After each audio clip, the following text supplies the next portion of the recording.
towards that sort of thing. Into this like Airbnb at like 9 o'clock in the morning. I see all the cameras. I was like, I'm not sure if I'm walking onto a porn set and like I'm being punked here or something like that. But it's so far so good. Good to see you. Ready to suit up? What's going on? Tough with the travel. I may have to join you.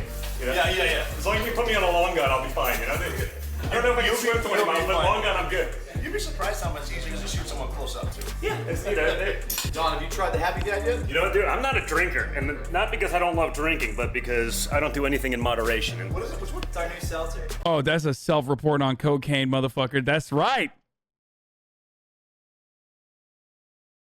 Okay. Is there booze in it? Yeah. I mean, can there be? All right. So, are we good? Just get ready. We might as well. All right, so here we are. This is episode 3 of the Full Send podcast. It's like an emergency podcast too, because we got some episodes banked up, but you guys know there's a lot of crazy shit going on in the world right now. Bob's kind of redeeming himself. He's almost getting fired from this podcast, if you guys don't know. that's pretty fast after 3 episodes. I mean, It's normally how it goes, Don. it's impressive. It's impressive. But look what he did. What did you start dating someone? That's about as long as it lasts.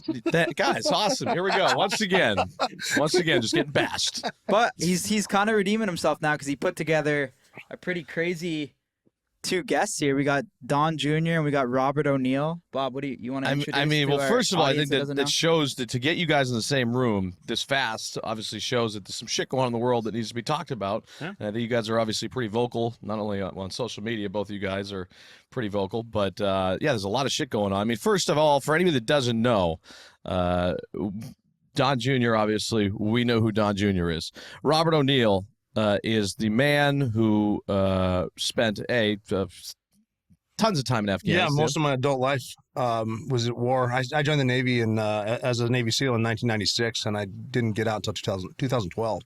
And that's a lot of time and a lot of missions in there. During that time, we did the Rescue the Lone Survivor. We rescued Captain Phillips, which wasn't in Afghanistan. A bunch of tours in Iraq. And then I was on the team that killed bin Laden. I actually killed him. No, he didn't. That's a lie. That's literally a lie. Also, all of his fucking earnings, and I know this dude watches, or I don't know if he watches me, but I know he follows me on fucking Twitter, but he did not kill Osama bin Laden. The guy who actually fucking killed Osama bin Laden is still serving. We don't know what his identity is, okay? But he left his fucking post on that night raid that they did where only a single fucking shot was fired. It's not like they actually had any sort of like serious fucking pushback on that raid. And he literally left his post, put all of the other fucking homies in a compromised position, okay? And he ran upstairs horny as fuck to shoot Osama bin Laden that was already fucking dying at that point. He was on the ground, and shoot him in the fucking face and canoe him. He's lying. That's stolen valor. I don't give a fuck about stolen valor. You guys know I'm a Korean War veteran. Obviously, I don't care. But these guys do care. His whole team has fucking outed him and criticized them. And also, the Navy literally took $6 million of his earnings because of a conflict of interest, because in the book, he like literally shills his everyday carry in the military. Like they're so horny. Felix says these guys all just want to sell t-shirts. That's what they do. He's just an influencer. He just fucking, did all of that shit so he could become a fucking influencer. It's all a lie. Mick Booyah, or whatever the fuck his name is. That's one thing I didn't know was the Captain Phillips. That was one thing, just to show of what we can do as a country. Because I wasn't at war. I was at my daughter's Easter tea party at her preschool on my birthday, Good Friday, April 10th. And we're getting ready for the long weekend. We got a call that's Captain Phillips, and we had I think 100 Navy SEALs in the Indian Ocean less than 16 hours later. And then we got them on Easter Sunday, because it turns out our snipers will do that. They will kill you at night on Easter Sunday. Wow. Pretty dope. And the mission that you're most known for is obviously the one where we invaded Pakistan, surprised middle of the night, and killed Osama bin Laden. Yes. Yeah. So I want to touch on that real briefly, because I don't think their audience really knows the whole full story. You've told the story millions of times. Take us through that day, the second you get the call that the most wanted man on planet Earth, you guys are going to take him out. At first, they didn't tell us what was happening. They recalled us. I was in Florida, and they recalled us because we just finished a deployment to Afghanistan, so we didn't know what it was. And by recall, I mean we went back to Virginia Beach. That's where our home base was. And they started out with, we found a thing, and this thing is in a house. This house is in a bowl in a country, in these mountains, and you guys are going to go get this thing. You're going to bring it to us and show it to us. And we're like, all right, what is the thing? Can't tell you. Okay. What country? Can't tell you. How are we getting there? Can't tell you. How much air support? None. Okay. That's an answer. Sounds like a great start. Yeah, it did. Well, and it got funnier because when we worked, you know, Army pilots, Air Force pararescuemen who were basically the surgeons on the ground, but they're special operators too, Air Force combat controllers, which control the radios, and then we have SEAL operators, and they said it's only going to be SEALs because we're saving weight. So if you knew how to carry medical stuff, you're our new doc. If you knew how to use a radio, you're a radio guy. And so we're getting our gear ready. And we're like, what could this be? And we thought it was the Arab Spring had just started in northern Africa. So we assumed they found Gaddafi and we're going to go get him. And, you know, not kill him, just get him, bring him back. So we're coming up with this plan. Everyone's fixing their gear to whatever. Yes, operator named Red shot Bin Laden twice in the hip and chest, killing him. That is a fact. They're going to carry. And then they said, go home and be with your kids for another, you know, day and a half, and then come back. We're going to drive you somewhere and tell you what's going on. And we said, who's going to be there? And they started going down the list of whatever, you know, the vice president might be the Secretary of Defense, Secretary of the Navy, all this stuff. And then one thing they said was CTC. I thought you said only one shot was fired. What? No, the fucking other, like the original, like leader of the team, Red, who's still a part of the Navy SEALs. We don't know what his identity is, but he's the one who fucking shot and killed Bin Laden. Okay? And then this guy and the other guy that also wrote a book that have conflicting reports on who fucking killed Bin Laden. They both take credit for it. They literally ran away. Oh, I said one shot was fired. Oh, sorry. One shot was fired from the Bin Laden compound. Only one shot was fired by a dude, and there's conflicting reports on that too, by like some dude with a pistol. I didn't mean only one shot was fired by the SEALs. I said only one fucking shot was fired back at them by some I forget what are the dudes, but like I think there was, and there's even conflicting reports on that. Yeah, but you literally just said only one shot was fired during the raid. No, that's not what I meant. You misunderstood me, but that's okay. That's why I'm clarifying it, okay? So that's what happens when you fucking clarify, you know? But you fucking said it, dude!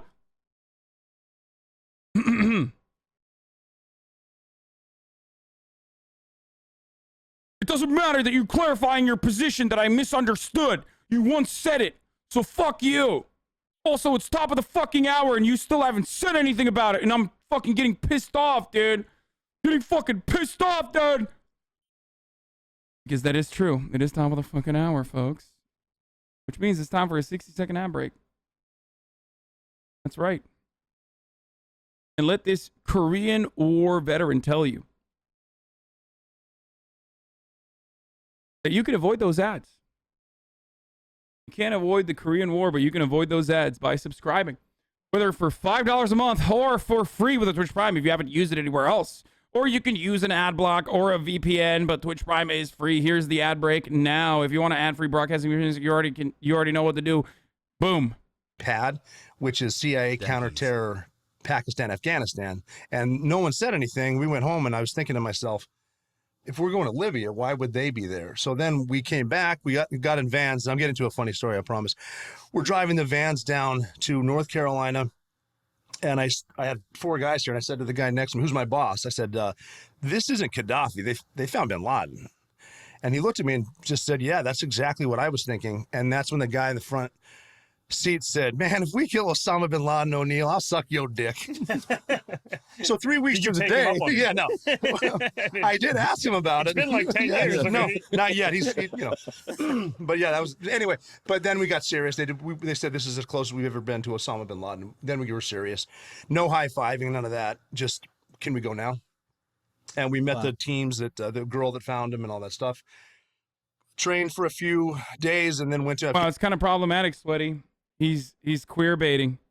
Cancel him, Zoomers. Afghanistan and waited for the green light, which we got, and then we launched. Yeah, maybe the dude never sucked his cock because he didn't actually kill Bin Laden. He just took credit for it. And we had come up with the perfect plan, rehearsed the perfect plan, 90-minute flight that we should die on, how we're going to take the house down. We've done this hundreds of times, so shouldn't be a big deal. What's the worst thing that could happen, though? Someone said helicopter could crash in the front yard. He killed bin Laden like I served in the Korean War. You know what I'm saying? So that happened. So we started off with a helicopter in the front yard. The pilot did it to save everyone. So you had 2 helicopters. How many guys flew in that mission? 23. 23 guys, so split evenly on each helicopter? Yeah, and then Cairo, the dog, was there too. And Cairo, the dog. Mm-hmm. And so our plan, we were going to put guys down right in front of bin Laden's house, fast rope, everybody out. My team was going to drop snipers and a dog outside, and then my team's going to the roof, and then we're going to get them that way. And that didn't happen. We were going to die as soon as the house blows up when we got on top. We were actually calling ourselves the Martyrs Brigade. Like, this is it. But the reason that we were... the Martyrs Brigade. Dude, all these fucking JSOC operations are like night raids that are already questionable with respect to the ethics of conducting night raids. It's literally fucking murdering people in their sleep, okay? Which is precisely what happened in this night raid as well. I'm obviously not saying like, oh my God, I can't believe they murdered bin Laden in his sleep. I don't give a fuck. Fuck bin Laden. But having said that, come on, dude. Like, oh yeah, we're the Martyr Squad, bro. Fucking Martyr Brigade, dude. We're getting fucking fired on, you know? It's crazy. It's like literally one fucking counter shot was fired. That's what I was talking about when I said the one shot. No, the guy was there. He was there. He was one of the people on SEAL Team 6. That is true. He just did not kill bin Laden. But he lied about it and wrote a fucking whole book about it. So you guys thought you were going to die? We knew we were going to die. Shot down on the way in. We knew we were going to die, dude. Yeah, except the only risk that these dudes had, let's be real, the only risk that these dudes had was, unfortunately, dropping a fucking Black Hawk helicopter on the way to the fucking compound. Bin Laden, for those of you who still don't know, literally lived next door to the fucking Pakistani West Point, okay? Everybody knew who the fuck he was, okay? This notion that, like, oh my God. Like, come on, dude. Come the fuck on. They crashed the fucking helicopter on the way to kill bin Laden in his fucking sleep. Okay? Immediate fight when we get there. Houseborne IED. We're going to run out of fuel and then end our short You're life. a fucking smock, man. They expected the house to be booby-trapped. How can you not understand what he mean? Come the fuck on yourself. Yeah, bin Laden loves booby-trapping the own house that he fucking lives in, dude. Totally. Except there wasn't. Shoot it out with a packed meal until we're all dead. Because it's not like you could have got, you didn't get air clearance, right? You weren't going to give anyone a hint because... There's nowhere to go. You got nothing. Yeah. But we accepted it because, and we talked about this. I had a guy ask me, I'm going. I just need to say it out loud. If we know we're going to die, why are we going? Which is fair. And we said, we're not going after bin Laden for the fame or for the money. We're going after us. Shut up! Get the fuck out of here, dude! Get the fuck out of here! Oh, dude, I'm totally not going after bin Laden for the fame, which is why I hornily left my fucking post. You know, because it was so scary. It was scary. We're all gonna die. But also, I literally fucking did not sweep the second floor where I was supposed to be, according to reports. Okay? Just to rush upstairs and get one fucking shot off on bin Laden's already dying fucking corpse so that I could write a book about it. Come on, dude. Come on.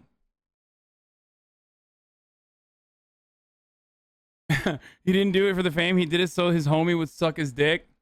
Osama bin Laden for the single mom who dropped her kids off at elementary school on a Tuesday, and then 45 minutes later she jumped to her death out of a skyscraper because that's a better alternative than whatever in the hell is going on inside at 2,500 degrees Fahrenheit. And her last gesture of human decency was to hold her skirt down, and she killed herself. She was never supposed to be in the fight. We're supposed to be in the fight. That's where we're going. When you guys got there, when you guys arrived there, though, did you know he was in the building? I was 100% sure he was in the building because of the woman that found him. She was certain. We'd get done with those training days, long days of training on the site. He literally left. He left the military 4 years before he could get a pension because he wanted to fucking pop off with his book, which ironically, the military took a bunch of the proceeds from because of the ethics concerns that were in his book about like the information that he revealed and shit. Okay? So for him talking about like how I wasn't doing it for the exploits, like, dude, you literally just sell t-shirts. You and I are doing the same shit, brother. The only difference is, like, you know, I didn't fucking do a bunch of weird shit. Long hours Yeah, at he night. illegally wrote a book without consulting the fucking military. Talking over a model, and right before, you know, we get a couple hours of sleep, she would say, all right, guys, great day of training. Osama bin Laden is in the 3rd floor of this building right now. I don't know why we're not going. Good night. She, you know, certain, but yeah. But then, you know, we were to the point where there was no fear involved with this mission because we accept death. This is what we came to do. And then you get in there, everything's wrong. I didn't know the helicopter crashed until I got inside the building, and someone told me the helicopter crashed. And I said, what helicopter crashed? And he said, our helicopter crashed in the front yard. Like, he walked right past it. And I'm like, well, I was looking this way or something because there's bin Laden's house. And then as we're doing that, the tail of the helicopter was over the fence, and the sniper with the dog, they were doing a loop to make sure no one escaped.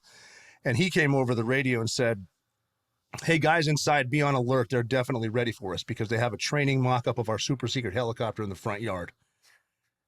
And the boss came over and said, no, jackass, that's ours because we crashed. And he said, yeah, that makes a lot more sense than the shit I was just saying, doesn't it? Weird stuff happens in dark moments. But yeah, we did that. Got in there, and then we went Why the fuck is Don Jr. there, dude? It's so dumb. When does Don Jr. start talking about it? Hey, I'm Don Jr. Your story is actually really relatable to me because I try to act like my father a lot, and my father never loved me. So, you know, I would have served in the military as well, but instead I was doing blow off of hookers' titties. So, yeah, that's right. Kind of like my own personal murder of Osama bin Laden, you know? Up the stairs. The woman told us Khalid bin Laden, who was his son, would be on this set of stairs, which he was. How good was that impression, by the way? Am I crazy? I feel like that was pretty good. Hey, I'm Don Jr. That's right. I killed him. We walked around Fuck him. you. Some people just want to say everything is bad, dude. We're down to 2 guys now going up the last set of stairs, looking up a curtain, and so there was some movement behind it. I was the number 2 man, the point man's in front of me, and he was telling me, now we got to go, because he could see movement. He's thinking those are the suicide bombers, but we can beat them if we go now. We have to go now, because they're getting ready. Yeah, right. And I had no one behind me. I was like, well, I guess this is it. And I wasn't being brave. It was more of a, I'm going to blow up now, and I'm tired of thinking about it. Let's just get it over with. And I squeezed him. We went up, and he went through this curtain, tackled these people, and because he went here, I have to cover his back. I went this way. There's Osama bin Laden, Hello, Daddy. 3 feet away, standing on 2 feet. Did you see him, like, clearly? Yeah. This is completely false. Osama bin Laden was not standing on his 2 feet when he was shot by Robert O'Neill or whatever the fuck his name is. Okay, he had already been shot. He was already dying, or I think he was already dead. As a matter of fact, he left his position to fucking run up hornily to the 3rd floor where he was. And he was on the fucking ground bleeding, and he shot him in the fucking head. That's it. So bad how the guy's always saying I killed him, such a cloud chaser liar. By the way, for the record, why do you trust the other person's story more so than this guy? No, the other person's story is fucking bullshit too. Yeah, I recognize his nose, his beard, how tall he was, how skinny he was, everything about him, and he's not surrendering. He's a threat, so I got to take him down. And if you're dealing with a suicide bomber, which he should have been, fucking you shoot him in the bullshit. face, and I shot him. He also lied about like how Osama bin Laden apparently like used his wife as like a human shield or something. But again, that was good PR at the time. So the military totally went with that at the time, and then they fucking changed the narrative later. But, you know. In the face twice, and then once more on the ground. And then that's it. And then, you know, we're moving his wife to the bed. His 2-year-old son was there, and for me, as a father, it was like, this kid has nothing to do with this. You know, it's just humanity. Oh, I shot him too. No, I'm just kidding. Then I'm standing there. I can hear Osama bin Laden taking his last breaths, and I'm sort of stunned. And a buddy came up, because there's more Navy SEALs in the room now. My buddy came up and said, are you okay? And I said, no, what do we do now? And he smiled and said, now we find the computers. Like, we do this every night. Hundreds of times you've done this. And I said, yeah, you're right. I'm back. Holy shit. And he said, yeah, you just killed Osama bin Laden. Your life just changed. Get to work. Wow. So Getting computers is gathering all the intel. Anything you can find. And... Yeah, anything electronic, CDs. And we found heroin, you know, you can only fit so much of that in your cargo pocket. Right. Joking. Seriously. He's not joking. He's not. That's not a joke. That's literally true, dude. Okay, that's that. Now that is actually a fucking very truthful thing he said.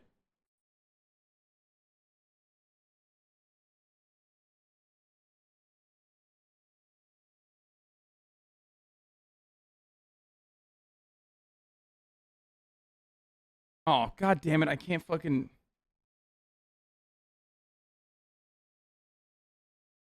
Seriously. But yeah, anything that might have a list of names, pictures, anything. And there was so much stuff there. It would have been nice to have Pakistan actually be an ally, because we should have stayed in that house for at least a week. The source of what you're saying is The Intercept, which is a great article on it. Yeah, the heroin smuggling that... Notice how serious he was when he said it was a joke? Yeah, I love that. I love when... Who shot this Bin Laden? A Tale of Two Seals. More than 3 years after SEAL Team 6 killed terror leader, the elite group's warriors are at a war with itself. No. We'll look at this in a second, but look at the underside of the guy's arm. You can see heroin injection scars. You got yourself a Navy SEAL. I'm sorry to say you've been misled by this man. I'm actually the one who eliminated Bin Laden. Yeah. Because he was running the whole show. Does this guy have fake contacts or something? It's kind of weird. From there, we got as much as we could though, and we left. Another helicopter came in and flew us out, and then we had 90 minutes to survive getting shot down. And where was the safe haven where you guys were going, where it would be safe? Afghanistan, believe it or not. Oh, interesting. Yeah, that was actually weird that because we're flying back and we have 90 minutes and worrying about something that is not. Your worry's not going to affect. You're wasting your energy. So worrying about a missile is not going to stop it. So just chill, right? So we started our watches and we're counting it down. 90 minutes we got to get, and you're looking at your... Yeah. Navy SEALs face sexual assault charges and drug investigation. What the fuck?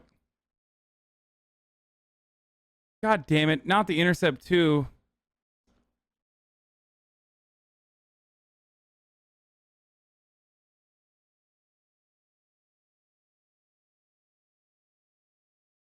Anyway, fucking paywalls everywhere. Your friends, I got the sniper from rescuing Captain Phillips sitting next to me. He actually gave me a Copenhagen, looking at my guys, and then, you know, shit, it's been 10 minutes. It's been 20, it's been 30 minutes. Now it's been 40 minutes. It's been 50 minutes. We got to get to 90 minutes, and you start thinking about watching a no-hitter. Like, I'm not going to say anything. Motherfuckers pitching a no-hitter. 60 minutes, 70 minutes, 80 minutes. Then, like the sports analogies with Lake Placid when the American hockey team beat the Russians. You can hear them counting down if you look it up on YouTube, like 10, 9, 8. And then the pilot came over the radio and said, for the first time in your life, gentlemen, you're going to be happy to hear this. Welcome to Afghanistan. And that's the end of the mission. And then we showed them, and which would no longer be the crazy. case today. No, it wouldn't be safe haven. I'd rather stay in Pakistan. So that's one of the reasons. Yeah, we wanted to bring you on. We're starting this new show and stuff. I think it's crazy. Why are why did they choose to have these two guys on as their like third ever guest? Aside from like the obvious clout and stuff. So they're just like full tilt branding as like a reactionary brand now. Is that what it is? Like that's what they're going to be doing going forward? Is that what's happening? Why don't you subscribe? Because I fucking love stealing content, okay? Obviously. And even like from my friends, which The Intercept are, okay? That's why. They love Trump. I thought like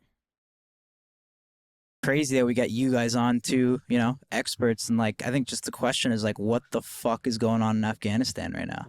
Don. Well, I'm not an expert. I'm pretty good at talking shit and calling out. Yeah, I'm not an expert. I'm not an expert. The nonsense that's out there. You know what I mean? And you see so much of it. Bitch, why are you there, dude? You chinless fuck. Why are you there? At least the other guy has like a cool story that he made up, but still. These days. I mean, and, you know, from what I've got to experience. I'm just a divorced dad. I like to act like I'm just a divorced dad, and that's why I'm here right now. I do a lot of memes and stuff, you know? Over the last 5 years, which is like, you know, anything my father does is wrong. Anything I do is wrong. You know, you do the Hunter Biden sort of Don Jr. analogy. I'm like, this guy's like. Okay, fuck you, dude. Fuck you, dude. How dare you? How dare you compare yourself to Hunter Biden, the fucking charmed prince, dude? Are you out of your fucking mind? Are you insane? First of all, Hunter Biden, okay, does cool drugs. Okay, that's number one. You do the drug of the bourgeois class. You do cocaine. Hunter Biden does crack, even though he's literally rich as fuck, okay? You've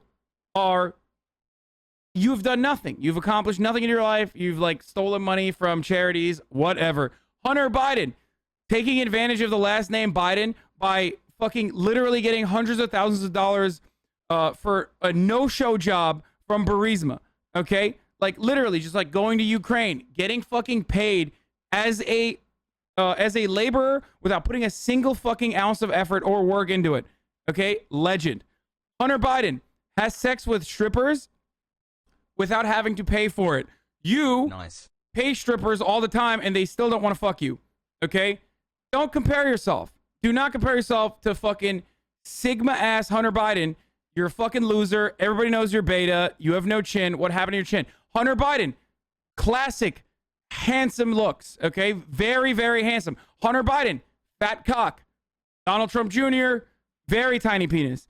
I haven't seen it, but I assume it's very tiny. He's just exuding like a tiny penis energy. Hunter Biden, dad loves him, okay? Loves him. Fail son, dad still loves him. Photo shoots with his father where his father is like caressing him and kissing him and stuff like that. Where's your photo shoot? Donald Trump Jr., dad despises him, okay? Despises him. Literally, famously has, paid money to not be around you. Your dad has. It's so sad. Like a legitimate, just total piece of shit. And it's like, no problem. He can do whatever he wants. He's a private guy. It's like, well, so am I. I wasn't in government. I wasn't one of the. So it's just, between the. Humbling to know that the one major victim for the U.S. military is assassinating a cowering, disheveled loser at point blank range in front of his family. Yeah. 100%. That same fucking cowering, disheveling loser that was like funded by our allies and was hidden by our allies for many, many years as we like continue to fucking bang the war drums and like destroy the lives of hundreds of thousands of fucking civilians in Afghanistan. Great stuff. Media sort of functioning as a cheerleader for the other side and going to such great lengths to simply protect Joe Biden and the Democrats. I mean, this guy is like mashed potatoes for brains. You see that, fuck you. Oh my God, this Hunter Biden slander cannot stand, dude. Cannot fucking stand.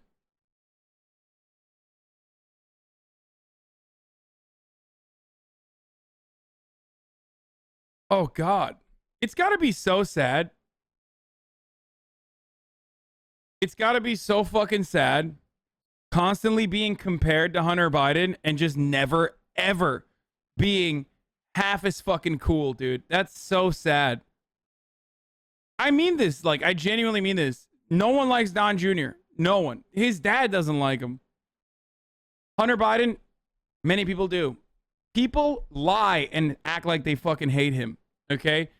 People try so desperately. The same energy that, like, causes people to lie about how much they like Don Jr., which is conservatism, brain rot, obviously. I'm being a little ableist. I'm sorry about that. Is exactly the same energy that causes people to act like they fucking hate Don Jr., okay? He comes out. He's on Hunter Biden. Oh, God, I can't believe I said that accidentally. Vacation while the world's burning. Imagine Donald Trump as Afghanistan fell.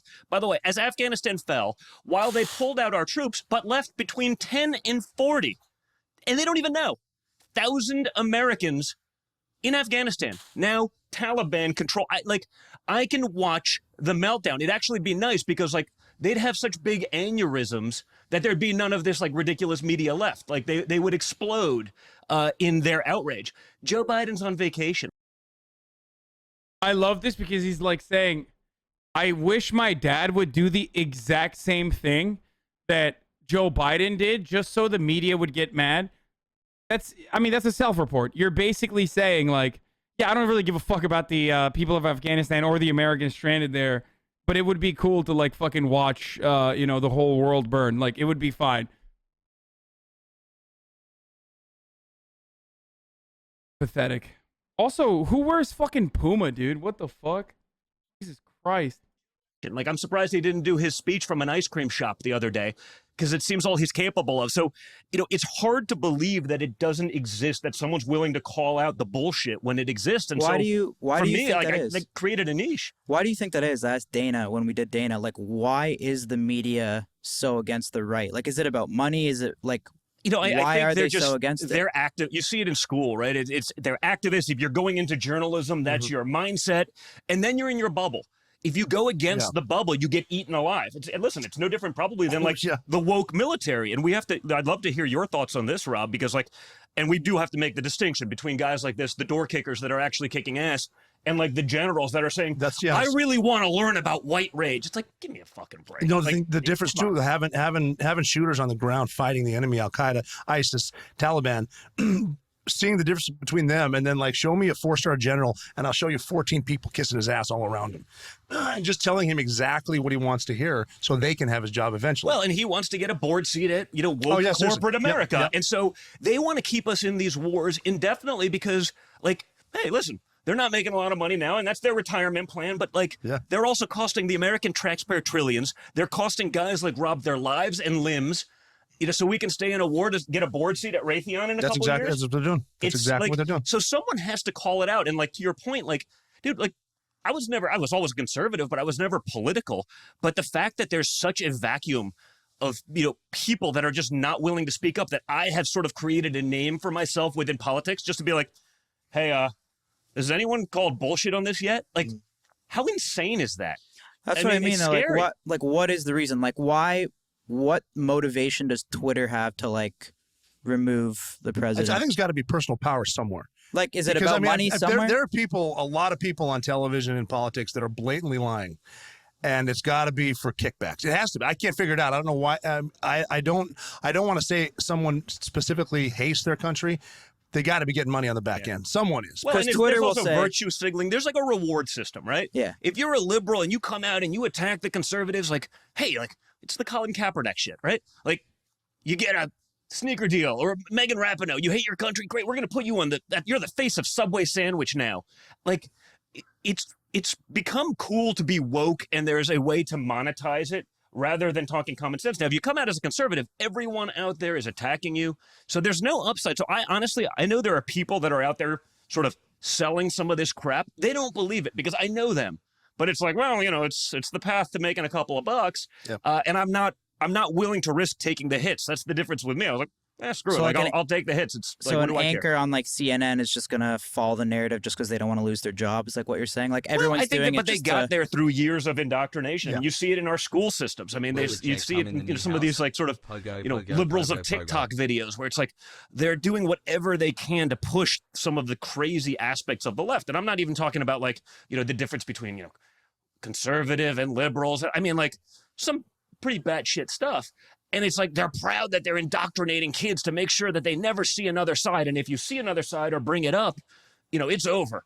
And so, they've just sort of taken over and grabbed a hold of all of these sort of cultural institutions. I mean, I think conservative values are generally hey, live and let live. Turn the other cheek. That's been great, but look what it's gotten us. I mean, we've seeded every cultural institution, even sports.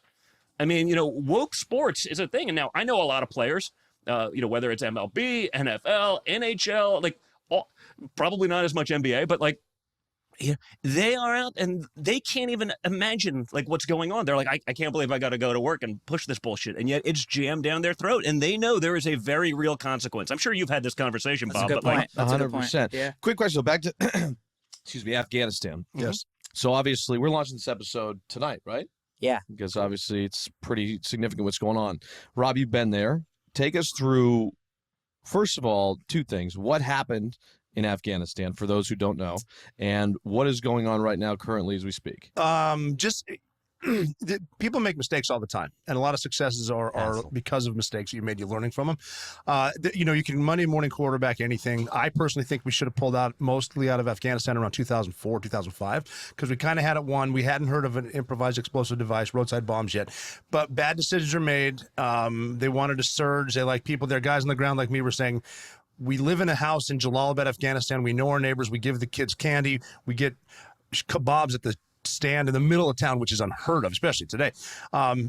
We don't need a bunch of scared young Americans driving around up armored Hum vehicles, running people over just because they're here. Regardless of your intention, you'll be seen as an occupier. So that's the first mistake. We do need to keep a base, especially Jalalabad Airfield, which is was really nice. And Bagram, which is, I mean, Bagram is, it's so fortified, you can defend it forever. And you can have pilots out bombing caravans and back in time, literally for karaoke night and green bean coffee. Like, that's what the place was like, speed limits and paved roads. Keep those two open just for the cross-border op. We know Al-Qaeda is in Pakistan. They're not in Afghanistan. We came here to fight Al-Qaeda, not the Taliban, like it or not. Just keep these here. We can hit them with drones. You know, people started getting mad about that too. Oh, you're killing them with drones. What, you know what? Yes. Sorry, we can't kill people nice enough for you.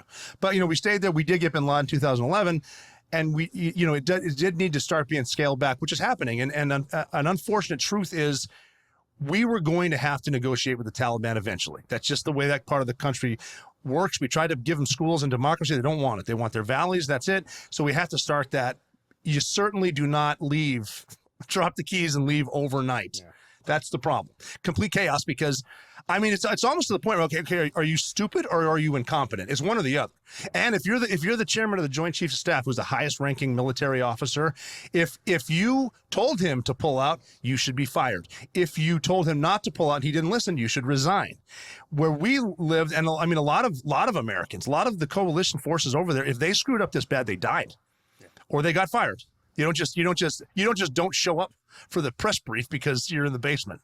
Yeah, and I think that's where, I mean, I think we all probably as Americans agree that it was time to get out of Afghanistan, but there's a way to do it. And that's what everyone's saying. Well, Trump was going to try to pull out. It's like, yeah, Trump negotiated with the Taliban because you had to be in the room. Joe Biden has not yet spoken to a world leader. It's been like 5 days. Another world leader, like he's on vacation and checked out.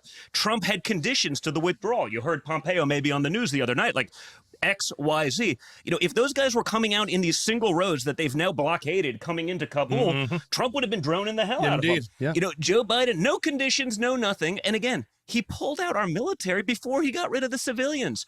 There's a difference. You can be in agreement that it was time to get out. Yes. You can even be in agreement that some things could be, you know, it's never going to be great and the Taliban would always be there. But you can also say the execution was ridiculous. Joe, but you can talk a little bit about this, the fighting season, because, you know, we were going to pull out in late spring when it's still cold. People are fighting. They're getting through a rough winter. You know, in the middle of August is literally the worst time. But Joe Biden wanted ownership. He wanted to be the guy that said, I did this. I did this on 9/11. So he delayed it. I did it on 9/11. He wanted the photo op. It was like Kamala going to the border. You know, she was 1,000 miles away from the border where the real crisis is happening. But, you know, the media will cover her. Look, she's doing her job. She's next in line. She's definitely going to be the next president. First female president. Rah! She was 900 miles away from the actual crisis, you know, the point in McAllen. It was the same thing. Joe Biden wanted that photo op. He wanted to go down as this. So he changed what Trump had sort of negotiated. The other difference is. Okay, I have to admit, Robert O'Neill, like, I can't believe I'm giving him credit, but what he said about like us pulling out in 2004, like, yeah, he has a good, like, he's right about that. Okay, he is right about that. Like, he understands that, like, you know, we weren't doing anything good there. Like, he gets it. The fucking stuff about the drones and like Bagram, like, he still doesn't care about the people of Afghanistan. You know what I mean? He still thinks like they should be murdered. They're not human beings. But go back and watch that NBA clip. Oh, no, he was like, yeah, I don't really watch NBA. No, I saw all of it. I know. Don Jr. called his dad Trump. Yeah, he's like, I loved it. Dude, there's so much I love about Don Jr. too. Like, don't get me wrong. It's just like, he's such a fucking pathetic dweeb lord that it's virtually impossible for him to look good. Like, when he's talking about like, yeah, people really like me because I'm just, you know, just some guy who's like, I've always been conservative but not political, but people love me. It's like, dude, the only reason why people even give you any shred of fucking clout is because of your proximity to your dad, who fucking despises you. Okay? That's it. There's no other reason. Like, you're just a guy, and you're not even a good guy. You can't even fucking be like cool or or remotely charismatic. You are just a fucking permanent L nerd. The Taliban looked at Trump and realized, okay, like, we're not going to be trifle with that guy. They watched Joe Biden give press conferences from an ice cream shop, and they're like, yeah, we can fuck with that guy. Like, he's not going to do anything. He's just he's a weak guy. And the one thing these guys understand, I would think, and Rob, you can speak to this better, is strength. Oh, easily. They, the Taliban are tough fighters. They were scared shitless of Bagram Airfield. Scared to death, and that's the first thing you give up. What is that? What is it? Bagram Airfield is a Russian airfield that we built up. I mean, to the point of comedy, where I'm not kidding about karaoke night and Green Bean. Like, Don't they have like it wasn't 7 bad. foot thick runways so you can literally land like anything, the moon, anything there. Yeah. And you got to figure, so that there's, I don't know, maybe 4 or 6 airstrips, jets everywhere, bombers everywhere, pilots, aircrew, security, Marines, soldiers. Everything is right there. And you can, I mean, you got to figure, you have Bagram Airfield, you have access, a footprint for Russia, for Iran, for China, who's going to take it, by the way, watch and see. Yeah. Oh, and the Taliban won't fuck with China. You know why? Because China will kill you. And we're at the point now where we're saying, well, the Taliban are assuring us they're going to allow safe passage of civilians to the airport. On what fucking planet are you living? Yeah. First of all, they're going to honor women's rights. That was the one I saw today. I'm like, horrifying. Really? Like the same people that throw gays off buildings, that enslave and rape women and children on a daily basis. Yep. They're going to honor women's rights. But more importantly, the Taliban yesterday, they called out Joe Biden, be like, well, Joe Biden gave this speech and he left. Like, we're here answering questions. They called out Facebook and big tech, being like, you guys are the ones suppressing free speech. We're here answering questions. And as much as I don't want to give the Taliban credit for anything, like, they're not wrong. That's how insane our world has gotten. It's backwards. It's like the Taliban is calling us out for being oppressive. Yes, the Taliban called us oppressive. I mean, it's, you're living in the Matrix, but they're not wrong. No, they're not wrong.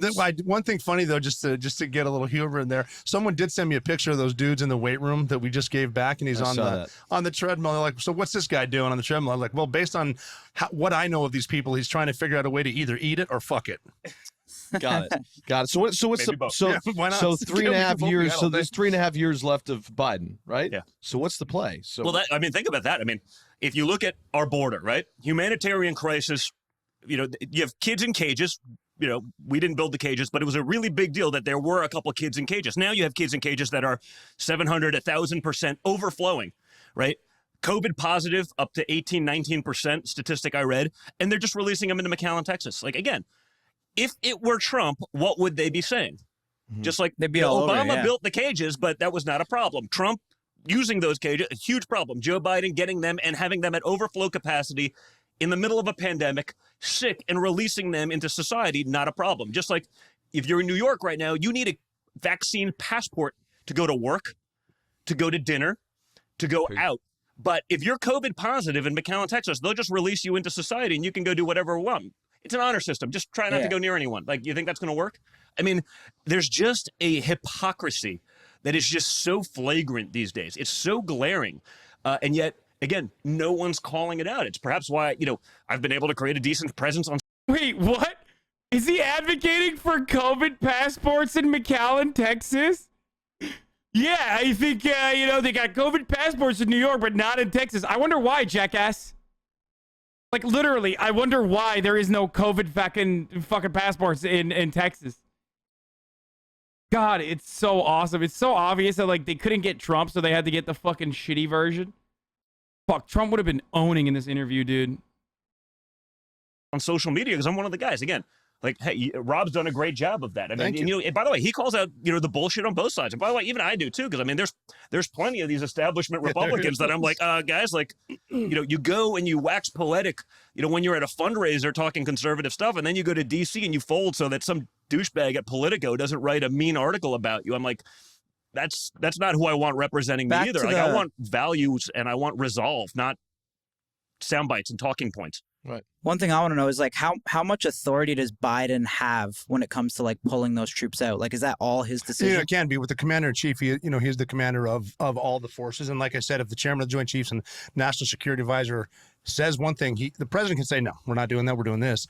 But there should have been, I hope there were people around him saying this is a horrible idea.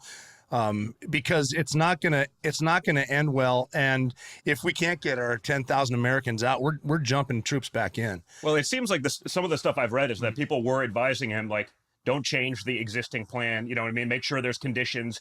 But again, he wanted to change it to make it his own. He wanted to get the full credit for that. So now he owns that shit.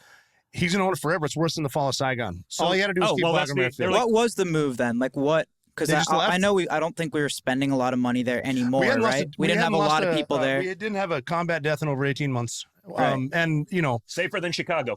Yeah, actually. That's what I said. My father said it last night on, and he goes, hey, you know, when I left Afghanistan, when I left my thing, for 18 months prior to that, or whatever it was, there was not a single American casualty in Afghanistan, which is significantly safer than Chicago, New York, or any of our big cities. All so what was this rush then? Like, it seems like there must have been something else politics. to it. He wants to own it. It's politics. I mean, if Joe Biden would have said, we're pulling out, this is my call, and we pulled out and everything was great, it's like, well, shit, awesome.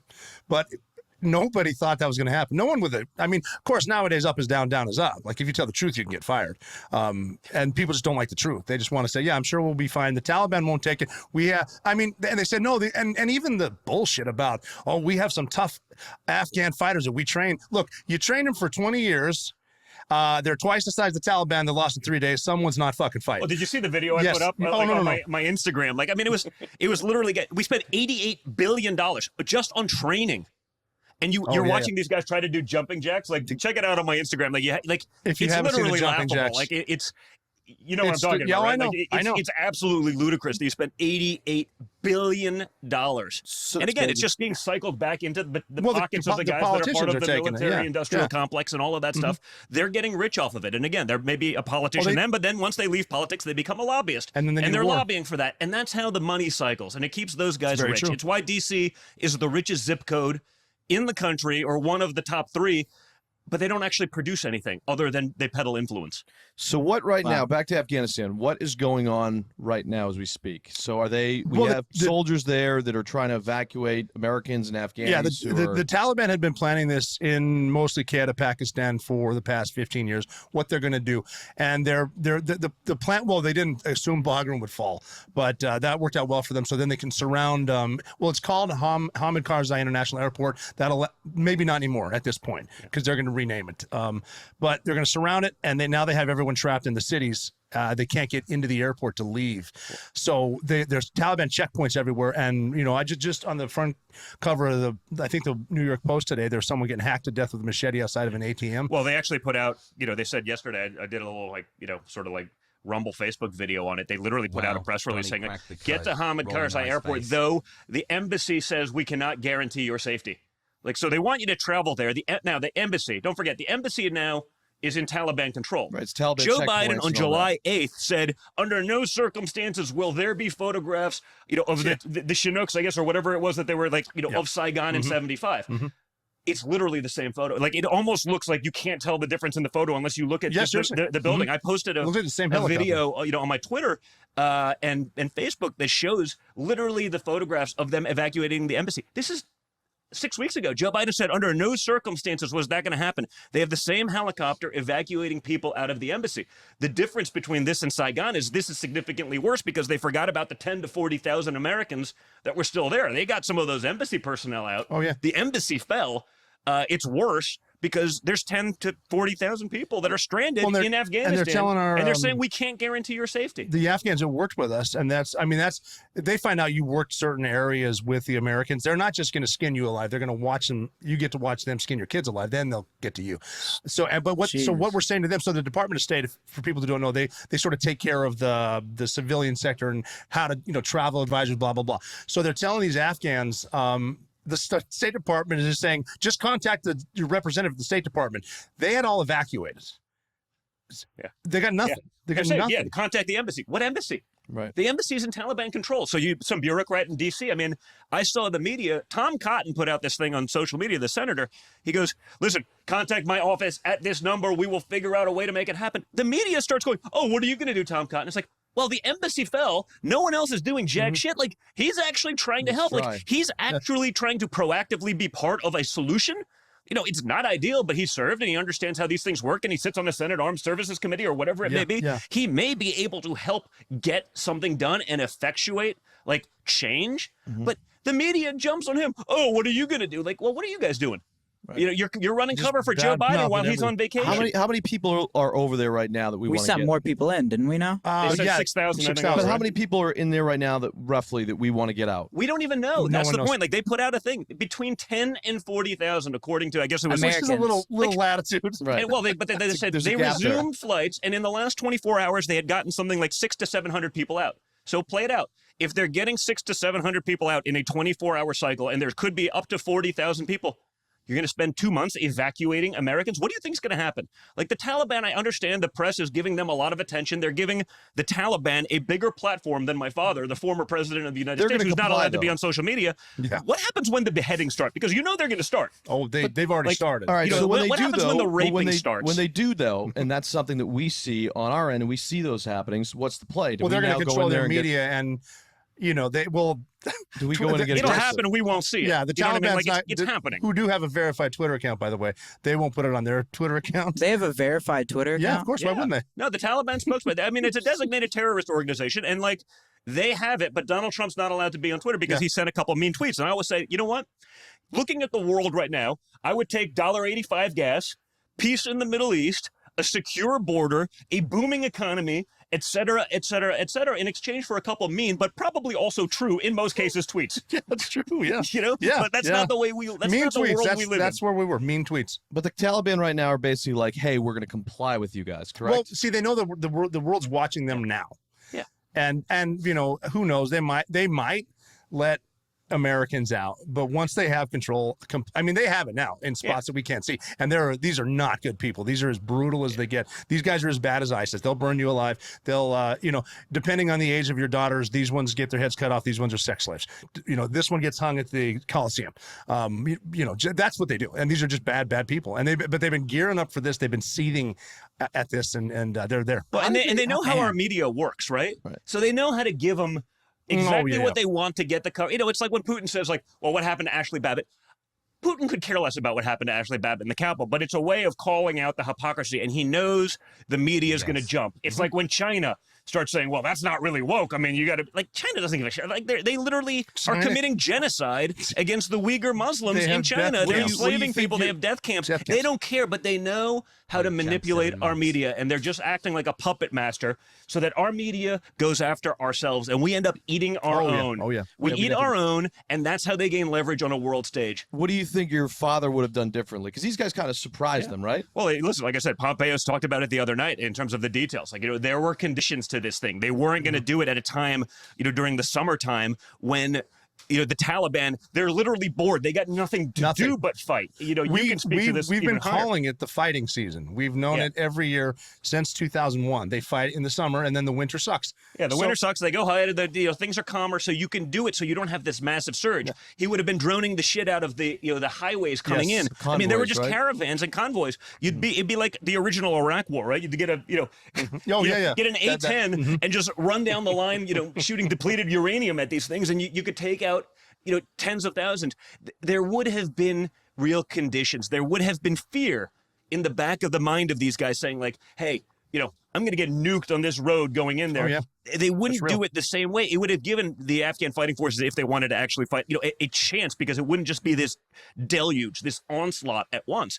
But again, Joe Biden changed that plan because he wanted credit on the world stage. He's so not there that he figured, hey, if I do this, it'll go great, and I can take credit for this. And now he owns it. So what consequences is this going to have now in the West? Look, what do you think, if you're sitting in Taiwan right now, what do you think's happening? What do you think happened in the last week to sort of, the notion of being an... I love this.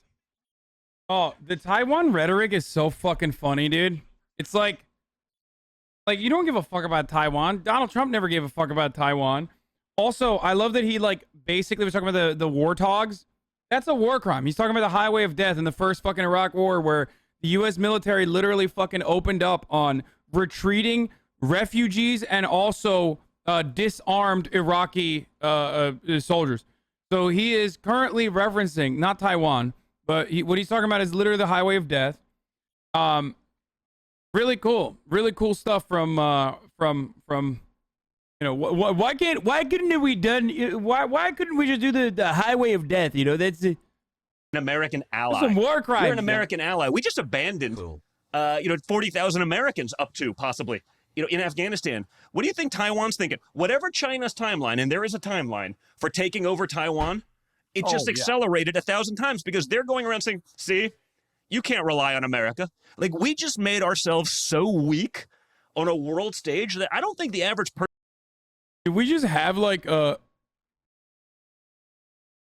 I didn't realize we had like a massive military presence in Taiwan in a similar capacity to fucking China. The thing I wanted to mention that I find really funny is when he's talking about like how other world leaders know how to manipulate the American media. And he's like, oh, you know how like Vladimir Putin talked about Ashley Babbitt. What happened to Ashley Babbitt? You know, he knows how to get them going. You literally just did the Taliban Facebook censorship thing. You fucking idiot. You literally just did exactly what you're talking about with respect to like liberal media, but for the Taliban. Like, I can't believe I gotta hand it to the Taliban, but they're right about censorship on Facebook. I mean, they're right. Free socialism will win.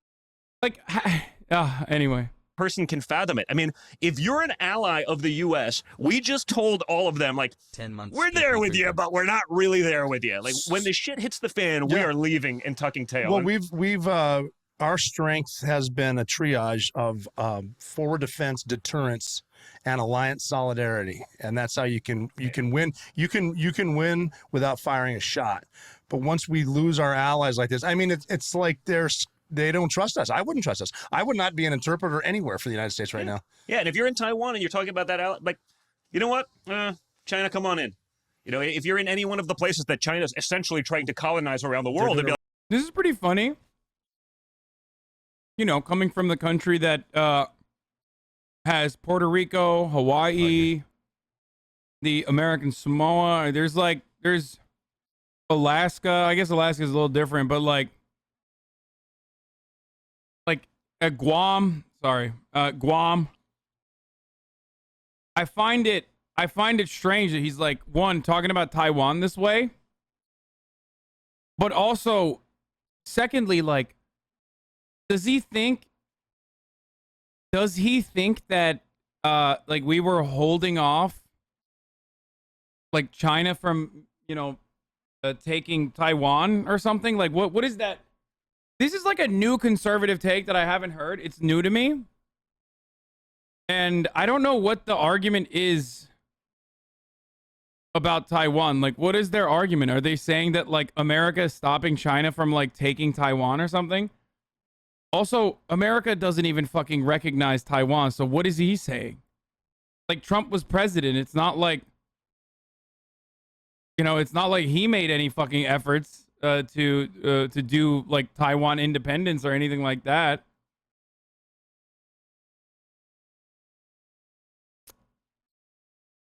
You know what I mean? Like, I know. You know what? We'll take their money. We'll take the briefcase of cash they're giving us under the table. The Americans, they got to play by different rules. They're not going to, like, China's going to take over the world. So, it's Don, what they've done with rare earth minerals. It's what they've done with everything. And that's their plan. And that was going to happen probably one way or the other because they're actually, they're smart and they don't play by rules, meaning, they don't care about political niceties.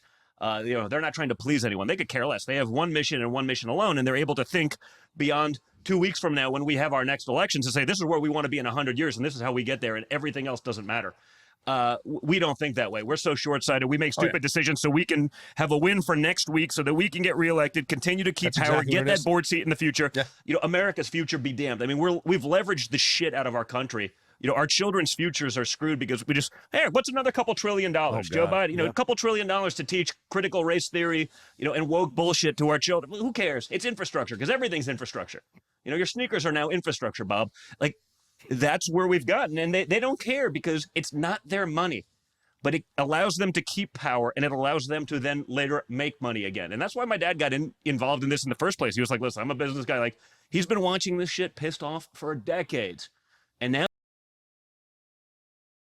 Smooch. Also, Donald Trump Jr. has done nothing ever in his fucking life, and it's so transparent because it's like, that's all he talks about is literally just like, You know, I mentioned this in my Twitter post. Check my Twitter out. I mentioned this on an Instagram post. Check my Instagram post. I was like, dude, are you just there to plug your Instagram, you fucking loser? You're not, like, your dad's never going to love you, okay? I'm going to be honest with you. If you reach 1 million followers, your dad is not going to magically love you. Now you're seeing, because you said it right? We're only 7 months in. Like, we've got 2 humanitarian crises, right? The border, unquestionably.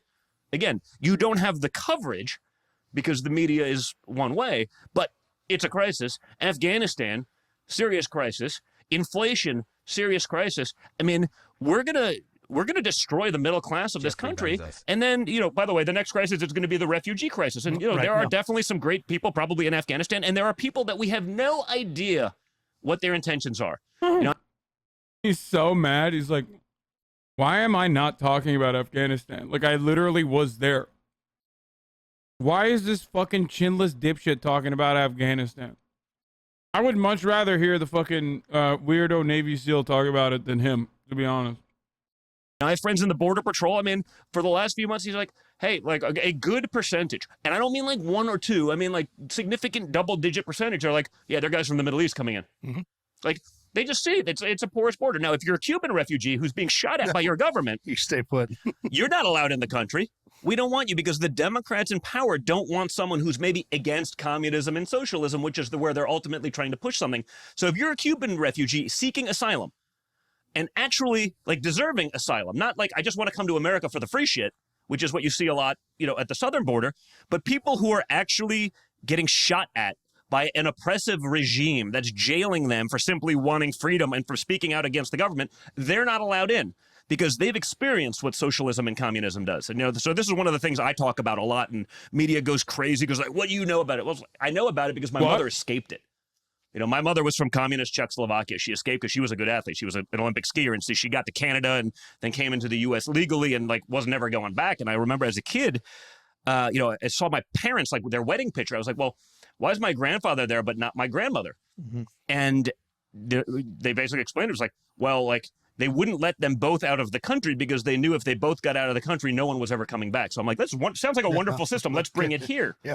And my grandparents sort of made sure that I experienced that. It's sort of probably indirectly, meaning I didn't know it at the time, but it was probably how I sort of became a conservative because as a kid, when they got to come to America and saw what we had here and the freedoms that we have and all the shit that, like, you know, these Bernie Sanders supporters and these 12-year-old kids regurgitating what their high school professors are indoctrinating them with, like, high school professors?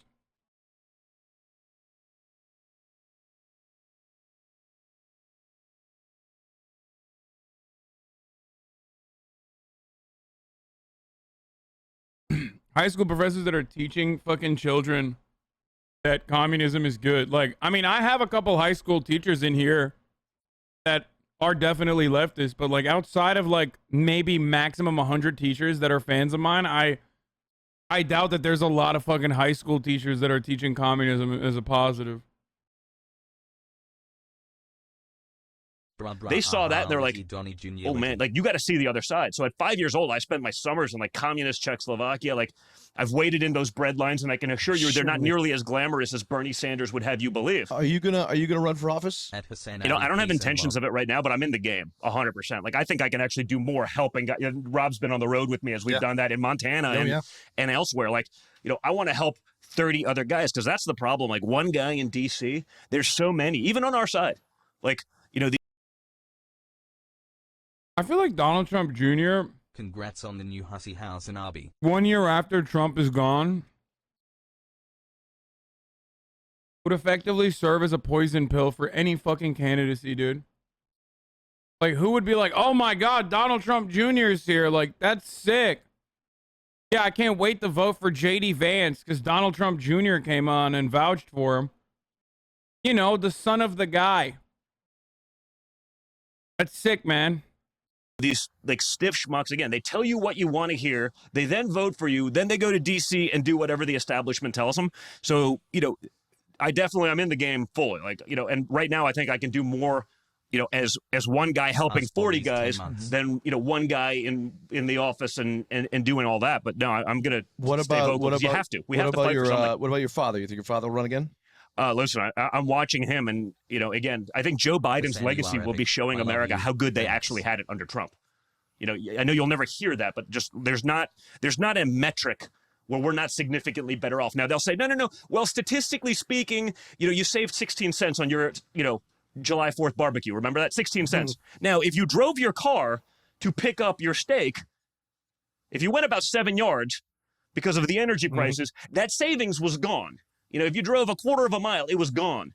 But they won't talk about that. So, they'll figure out a way to manipulate the numbers to make it seem so great. But, the reality, it's a disaster. And now they're going to dump another, they dump $2 trillion. They're like, look, everything's great. Yeah, you just stuck $2 trillion onto your kids' and grandkids' futures.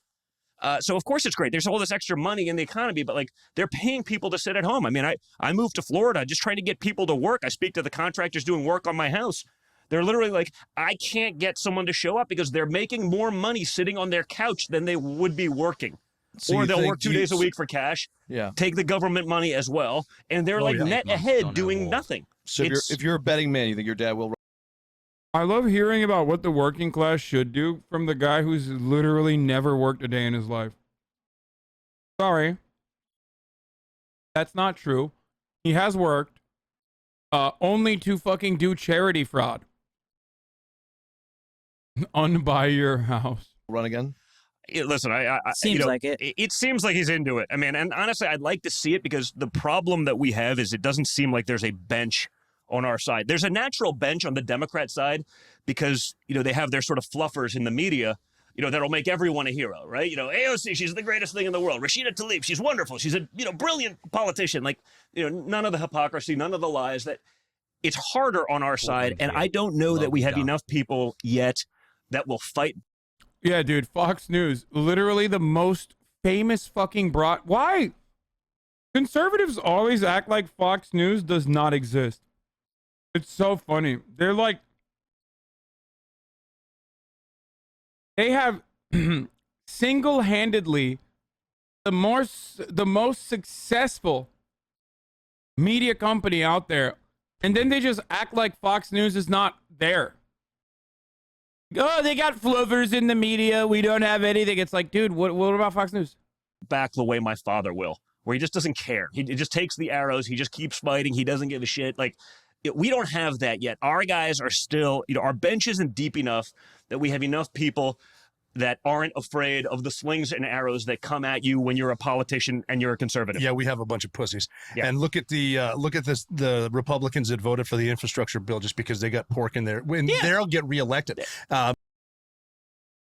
Dude, this guy, fuck you, dude. The one thing that Republicans actually did that was good, and you're gonna fucking use that against them? Are you psychotic? You fucking piece of shit, dude. What a garbage person. I love when these fucking dickheads talk about how, they love the working class. We love the working class. And then he's, fucking complaining about an infrastructure bill, dude. Ugly-ass tattooed bitch. Get the fuck out of here, dude.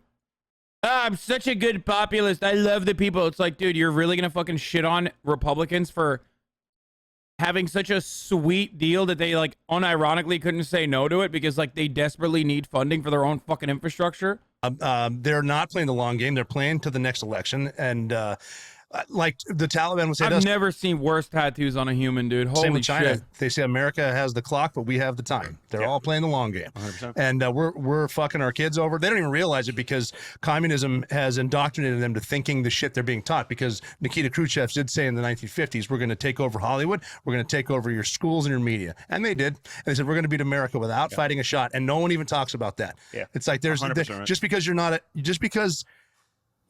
at war. Okay, now I'm kind of seeing why he follows me now. I feel like this dude is gonna assassinate me.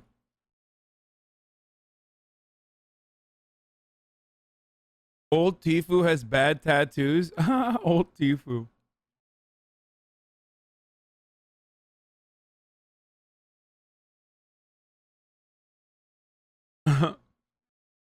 LMAO, he has 0 kills. Okay, no. Motherfucker, no. He was Navy SEAL, dude. Are you kidding me? He definitely has kills, dude. Probably, I mean, the ethics behind those kills are most likely very questionable. Should be called into question. But let's be real, like, he definitely has kills. War doesn't mean someone's not at war with you. And it's just a shame. And with this country, we have the capability to do whatever we want, a force for good, and we won't do it. We just call each other names. What do you think, like, the future of the U.S. is? Like, if it's this divided, like, the what good do you news, think? Are we headed for, like, a civil war, like an anarchy? Like, it's divided between, like, the Beltway and New York. That's the media and the politicians and the stuff in Hollywood. I get out. You guys travel a lot. When you meet people, regardless of the side of the aisle, Americans are really, really good people. Americans will help each other. Americans agree with each other. And it's not like it's not the Republicans or the Democrats. There was a dude in the chat that said I should be killed.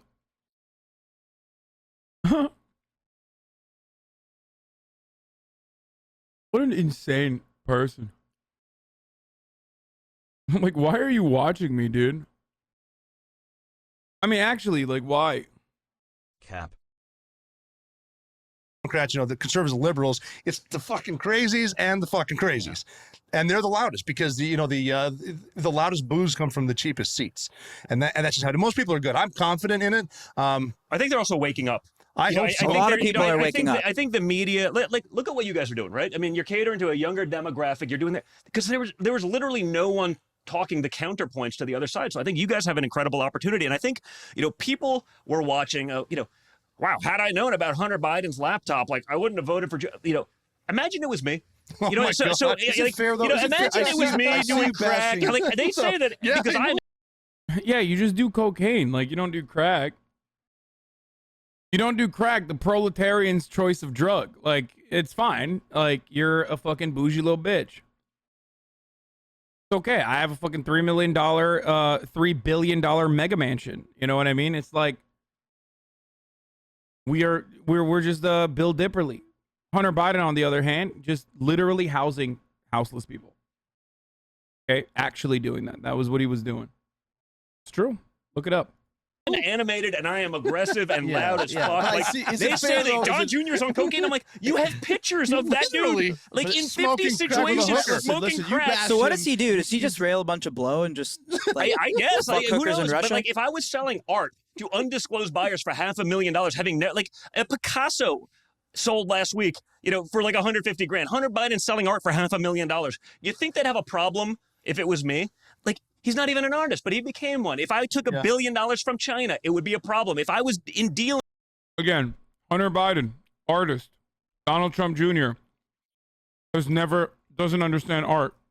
With Russian oligarchs with ties to Putin, like, that would actually be Russia collusion. Instead of is Hunter even doing anything when it comes to? But does it matter? Like, you know what I mean? Like 10% for the big guy. Like, I wasn't in government. Right. I didn't have an office in the White House. Now I'm vocal because we were up against literally everyone. So it's like, you know, in my way, like, that's how I fought. Like, it was like, fuck it, you know, someone's got to say this stuff. So I think America, to sort of the bigger point that you were bringing up, is like, I think they're onto it. I think media has lost all credibility. I think they realize that media has really become sort of like political entertainment. Like, how can we take an outrageous stance and be outraged for clicks and clickbait? I think they're getting it. And I see that. And, you know, again, I get it, dude. I'm an unlikely source to be, you know, tied in with sort of middle America, but, you know, what I call the dark zone everywhere between New York and Malibu. But, like, my hobbies, whether it's shooting and hunting, and, like, I'm there. That's where I actually spend my free time. And, like, that's where my friends are. You've seen it. Like, The moment that you use, like, being in middle America as a flex, you have already betrayed the idea that you were trying to present yourself as, like, a regular American, okay? Oh, I love being in middle America. Those places are dog shit. I grew up in Florida, and also, of course, you know, grew up in an incredibly lavish lifestyle with a very wealthy family. But I love hunting in Nebraska sometimes with those pathetic peasants, you know?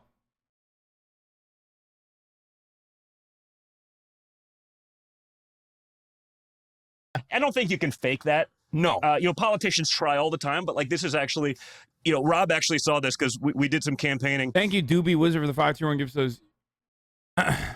And I guess it was GQ magazine. You actually paid me one of the great compliments. Says man with a 3 billion mega mansion. It's 4 billion now, bitch. That's right. That's right. My mega mansion, $4 billion. Compliments I had It's in my true, life. though. I'm not Yeah. bullshitting. And GQ followed us. We were campaigning in Montana, and someone asked me about shooting and hunting, and I sort of started rambling because that's what I do, and I was a competitive long-range shooter. And so they go to Rob, and they're like, okay, like they wanted to try to sort of get me, like, so, you know, Don's talking about shooting and long-range and competitively, but like he's really full of shit, right? And Rob was actually like, dude, like I was a SEAL sniper, and like Don's forgotten more about this shit than I'll ever know. I'm like, not even bullshitting. Yeah, so it was one of the great compliments of my life. I don't know if I've ever told you that, but like, Well, I appreciate 8 months. Oh, this is so pathetic, dude. It's so fucking sad and so pathetic. Yeah, he told me I'm good at hunting to suck me off. It's so good. Oh, God. Hey, whatever. you're saying that. it was so, you know, for me, you know, and well, you got some street cred there. So when you Yeah, say I it, hope it actually so. means something, and these guys were like, oh, Well, it's funny when someone knows more, because I was a sniper, and when someone knows more about ballistics than me, they're like, well, so what? How does this work with the wind counts and then the trigger? I'm like, I don't know. I pull the trigger and the dude's wife screams. I don't know. But you know, so I spend my time in that world, and I do it, and that's what I enjoy. But like those people, they're getting it. Like the people who were uninvolved are starting to get involved. The people who were in the middle and were like, you know, maybe I don't like Trump's tone. And by the way, there's a big percentage of people that still think that they're very, you know, just innocent, just good God, family, country Americans. They're like, you know, I don't love that tone. I think now they realize that that tone was there because you need it to be. Because you're the only guy actually standing up. And when, you know, when they're attacking you, they're attacking your family. Don't forget, like, Don Jr. committed treason. Don Jr. was dealing with the Russians. yeah, Don that was all Jr. over the perjured place. himself. He should be treason, like a crime punishable by death. Like senators, people on intelligence committees were saying that I did these things. You know, going after your family that way. Now you start to realize, like, you know what? Maybe the mean tweets, maybe if they attacked you that way, and by the way, now he's proven to be right. Like, name something he wasn't. I literally love Don. I almost said. I literally love Hunter Biden, dude. I do. I would love to have him on the show. Oh my God. I should try to get him on the show. That's one person I would give such a positive interview to. Like, I know the White House has like cucked me with having fucking, you know, Fauci on and stuff, but I wonder if there's a way I could ever have him on. I would do a double booking. Chet Hanks and fucking keep saying Don Jr. Chet Hanks and Hunter Biden. My two favorite fail sons.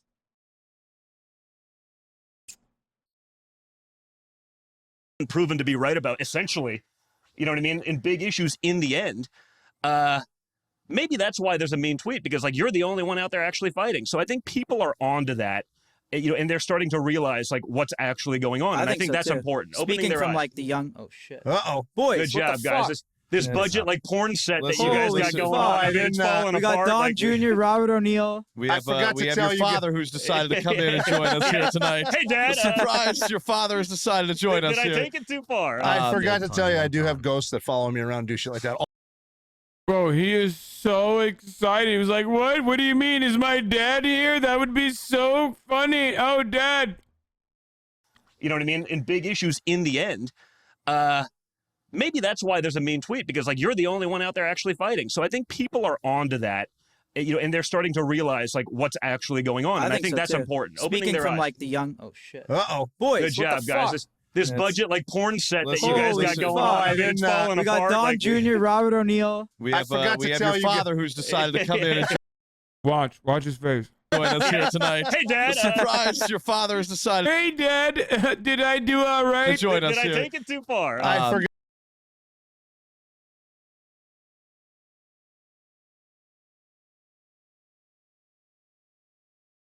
No one knows what it's like.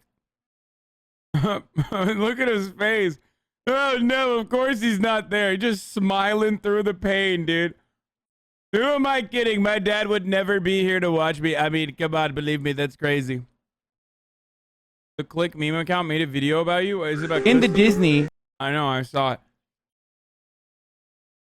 Are we bored of this? Should we fucking drop this and go to Alpha Male, goes to Eastern European country, doesn't get any pussy, gets mad instead? And then gaming? Horse rider keck. Yeah, I'm dropping it. Eastern